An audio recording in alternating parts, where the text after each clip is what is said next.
2025 সালের শূন্যপদ অবশ্যই যুক্ত করতে হবে এবং 25 সালের 31শে ডিসেম্বর পর্যন্ত যুক্ত করতে হবে। এরপরেও কিন্তু প্রায় লক্ষাধিক পদ 2025 সালে লক্ষাধিক পদ ফাঁকা থাকবে। আমরা জানতে পেরেছি তারা নিয়োগ বিজ্ঞপ্তি দিবে, সেখানে পদ সংখ্যা উল্লেখ থাকবে। এখন আমাদের একটি বিষয়, আমাদের একটি প্রশ্ন থাকবে তাদের নিকট যে তারা যে আমাদের এই যে একটি সনদ দিল 4 জুন 3 বছর মেয়াদী, তো আমাদের এই সনদ দেওয়ার পরে তারা প্রতিনিয়ত নতুন নতুন নীতিমালা পরিবর্তন করবে আর আমাদেরকে অযোগ্য ঘোষণা করবে, এটি খুবই দুঃখজনক ব্যাপার। 19তম সার্কুলার প্রদান করার জন্য এনটিআরসি কর্তৃপক্ষ যাতে আমাদের বিষয়ে কোনো সুষ্ঠু ব্যবস্থা না নিয়ে তারা যাতে এই সার্কুলারে না যায়, এটি আমাদের কর্তৃপক্ষের নিকট সদয় দৃষ্টি থাকবে বা তারা আমাদের বিষয়ে যাতে চিন্তা করেন। আর শিক্ষা সংশ্লিষ্ট সকল ঊর্ধ্বতন কর্তৃপক্ষকে মাননীয় শিক্ষা উপদেষ্টা স্যার, মাননীয় শিক্ষা সচিব ম্যাম এবং এনটিআরসি এর মাননীয় চেয়ারম্যান এবং শিক্ষা সংশ্লিষ্ট সকল ব্যক্তিবর্গকে অত্যন্ত বিনয়ের সাথে অনুরোধ জানাবো যে আমরা যাতে 3 ধাপে উত্তীর্ণ হয়ে এসেছি, প্রিলিমিনারি এবং ভাইভা পাস করেছি, আমাদের যাতে এই 16,000কে নিয়োগ দেওয়ার পরে যাতে পরবর্তী বিজ্ঞপ্তিতে এবং নতুন নতুন তাদের যে সিদ্ধান্ত সেগুলো যাতে তারা বাস্তবায়ন করে। আপনাদের জ্ঞাতার্থে আরো একটি বিষয় বলতে চাই, এখানে স্কুল এবং কলেজের উভয় পর্যায়ে এবং স্কুল পর্যায়ে সব পর্যায়ের যারা শিক্ষক তারাই কিন্তু বঞ্চিত হয়েছে। কলেজ পর্যায়ে অর্ধেকেরও বেশি সংখ্যক প্রার্থী সুপারিশ বঞ্চিত হয়েছে, যেখানে তাদের 20%-এর বেশি টিকানোর কথা না, কিন্তু তারা 100% ক্যান্ডিডেটকে অতিরিক্ত টিকিয়ে তারা এর দায়ভার নিতে চাচ্ছে না। এটি কি আমাদের ব্যর্থতা নাকি এটি তাদের ব্যর্থতা? এটা আমরা অবশ্যই বলতে চাই এটি তাদের ব্যর্থতা। এখানে যেহেতু আমরা উত্তীর্ণ হয়ে এসেছি, আমাদের এখানে কোনো ব্যর্থতা বা আমাদের কোনো দায়ভার নেই এখানে। আরেকটি বিষয় বলতে চাই, যেখানে সুপারিশ প্রাপ্ত হলেও আমাদের নিয়োগ প্রত্যাশীরা কিছু সংখ্যক শূন্যপদ কিছু সংখ্যক প্রার্থী যোগদান করেনি। এখানে কিন্তু 16,000কে নিয়োগ দেওয়ার যে বিষয়টা, প্রাতিষ্ঠানিক বাধা ইতিমধ্যে ওঠানোর কথা শুনতে পেরেছি আমরা। প্রাতিষ্ঠানিক বাধা যদি উঠিয়ে দেওয়া হয় সেক্ষেত্রে 5,000 প্রার্থী নিয়োগ পাবে। এই 16,000-এর মধ্যে 5,000 কমে যাবে।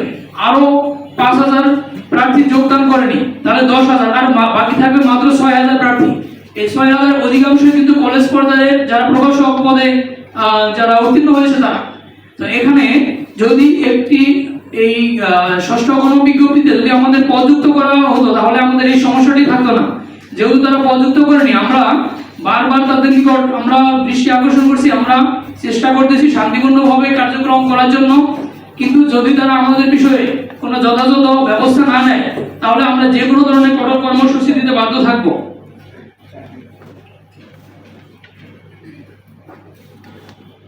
তাদের নিকট যেহেতু 3 বছরের অতিরিক্ত শূন্যপদের চাহিদা রয়েছে, তারা এবং দেশের যে চলমান শিক্ষক সংকট এবং বেকার সমস্যা ও শিক্ষক সংকট দূরীকরণে কর্তৃপক্ষের সদয় দৃষ্টি আকর্ষণ করছি। তারা যাতে আমাদের এই যোগ্য মেধাবী এই 16,000 শিক্ষককে শিক্ষকতার মতো মহান পেশায় আসার সুযোগ করে দেয়। আমরা প্রিলি রিটেন এবং ভাইভা উত্তীর্ণ হওয়ার পর আমরা শিক্ষক হওয়ার স্বপ্ন দেখেছিলাম, কিন্তু আমাদের এই স্বপ্ন আজ বিপর্যয়ের মুখে।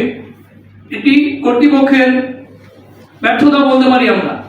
আর তারা যদি আমাদের দিকে মানবিক দৃষ্টিকোণ থেকে বিবেচনা করতেন, অবশ্যই তারা আমাদেরকে যেহেতু টিকিয়েছেন, আমাদের সেরকম একটা পরিকল্পনা করে টিকিয়ে রাখতেন আমাদের, যাতে তাদের এই দীর্ঘ সময় বা যদিও এটি বেসরকারি শিক্ষক নিবন্ধন, কিন্তু এই এনটিআরসি থেকে কিন্তু সারা দেশে বড় ধরনের একটা নিয়োগ হয়, এটি আপনারা অবশ্যই অবগত আছেন।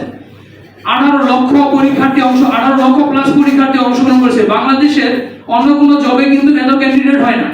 এখানে আমরা আমাদের যৌক্তিক দাবি আপনাদের নিকট জানাতে চাই। দেশের চলমান শিক্ষক সংকট যদি আরো তীব্রতর হবে, যদি আমাদেরকে এই 16,000কে সুপারিশ না করা হয়, যেহেতু পরবর্তী থেকে আমরা কিছু বিষয় জানতে পেরেছি, এমসিকিউ পদ্ধতিতে পরীক্ষা হবে 200 মার্কের এবং মাদ্রাসার ক্ষেত্রে 160 এবং 40 মার্ক আদার্স বিষয়গুলো থাকবে। তাহলে আপনাদের নিকট আমি একটি প্রশ্ন রাখতে চাই যে আমাদের যেহেতু 100 মার্ক প্রিলিমিনারি এবং 100 মার্ক রিটেন নেওয়া হয়েছে, 19তম থেকে যেহেতু তারা 200 মার্কের এমসিকিউ দিবে, এই প্রশ্ন পদ্ধতির পরিবর্তনে আমাদের সাথে তারা কিভাবে এই বিষয়গুলো সামঞ্জস্য করবে? তারা যদি নীতিমালার পরিবর্তন না করতো তাহলে আমরা কিন্তু আমরা এই অবস্থায় আসতাম না। তাহলে কিন্তু আমরা স্বাভাবিকভাবে আমরা লেখাপড়া করতাম এবং আজ কিন্তু আমাদের কিন্তু শ্রেণীকক্ষে শিক্ষার্থীদেরকে পাঠদান করানোর কথা ছিল, কিন্তু আজকে আমরা রাস্তায় রাস্তায় বা আমরা বিভিন্ন দাঁড়ে ঘুরতেছি। আমরা কখনো এনটিআরসি নিকট যাচ্ছি, কখনো আমরা মন্ত্রণালয়ে যাচ্ছি, কখনো আমরা মাউসিতে যাচ্ছি। এটি কি আমাদের ব্যর্থতা? এটি তো আমাদের ব্যর্থতা নয়। তারা আমাদেরকে যাতে দ্রুত সময়ের মধ্যে সুপারিশ করেন এই বিষয়ে আমরা শিক্ষা সংশ্লিষ্ট সকল ঊর্ধ্বতন কর্তৃপক্ষকে আমরা দৃষ্টি আকর্ষণ করছি, আমাদের শিক্ষা ব্যবস্থা যাতে হুমকির সম্মুখীন না হয়। এবং আপনারা অবগত থাকবেন, এনটিআরসি কর্তৃপক্ষের মাধ্যমে 60,000 জাল সনদ প্রদান করা হয়েছিল। তাদের বিরুদ্ধে কিন্তু কোনো ব্যবস্থা আমরা এখন পর্যন্ত নিতে দেখতে পাইনি। অথচ আমরা 3 ধাপে উত্তীর্ণ হওয়ার পরেও আমাদেরকে তারা কেন সুপারিশ করতেছে না? আমরা এনটিআরসির মাননীয় চেয়ারম্যান স্যারের সাথে দেখা করেছিলাম। তিনি বলেছেন আমরা নতুন সার্কুলার নিয়ে ভাবছি। তখন আমি বলেছি, স্যার আমাদের 3 বছরের আপনাদের নিকট যদি 3 বছরের শূন্যপদ রয়েছে, আমাদের কি দোষ? আপনারা তো আমাদেরকে সনদ দিয়েছেন, আমাদেরকে আপনারা সুপারিশ করতে পারেন। তখন তিনি বলেছেন আমরা রাষ্ট্রের রাজস্বের কথা ভাবছি। তো রাষ্ট্রের রাজস্বের কথা ভাবার বিষয়টি কি এনটিআরসির একা দায়িত্ব? এটি তো সামগ্রিক একটি বিষয়। এনটিআরসি কর্তৃপক্ষ কোনোভাবে আমাদেরকে বাদ দিয়ে কোনো পরিকল্পনা করতে পারে না। আমরা এখন যোগ্য নিবন্ধনধারী সনদধারী এবং আমাদের সনদের মেয়াদ রয়েছে, এবং সবচেয়ে শেষের দিকে যে পরীক্ষাটা হয়েছিল 18তম শিক্ষক নিবন্ধন, এরপরে কোনো নিবন্ধন পরীক্ষা হয়নি।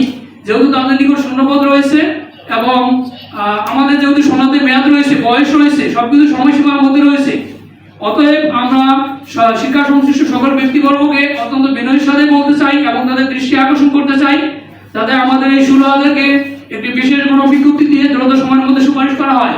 বিশেষ গণবিজ্ঞপ্তি আজ নতুন নয়, এটি আপনারা অবগত আছেন।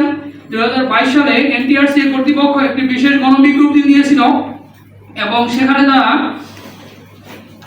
15,163 জন শিক্ষকের সুপারিশ করেছিল।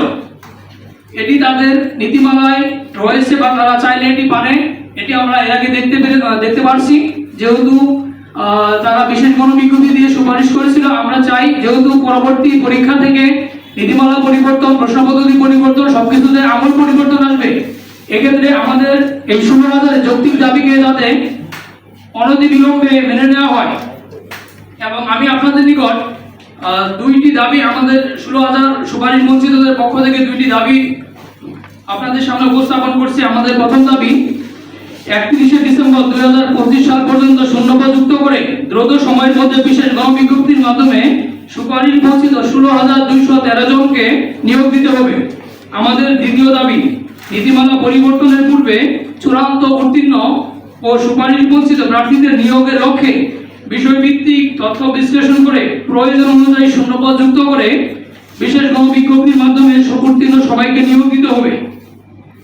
উল্লেখ্য যে শিক্ষক সংকট নিরসনে তারা এর আগেও এরকম বিশেষ গণবিজ্ঞপ্তি দিয়েছিল। আপনারা হয়তো জানেন, দেশের হাজারো প্রতিষ্ঠানে তীব্র শিক্ষক সংকট রয়েছে।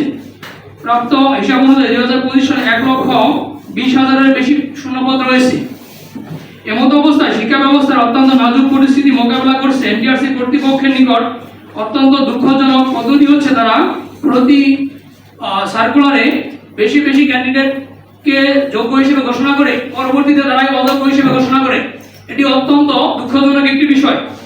আমরা চাই তারা যাতে আমাদের বিষয়টি মানবিক দৃষ্টিকোণ থেকে বিবেচনা করা হলেও আমাদের শিক্ষকতার মতো মহান পেশায় আসার সুযোগ করে দেয়।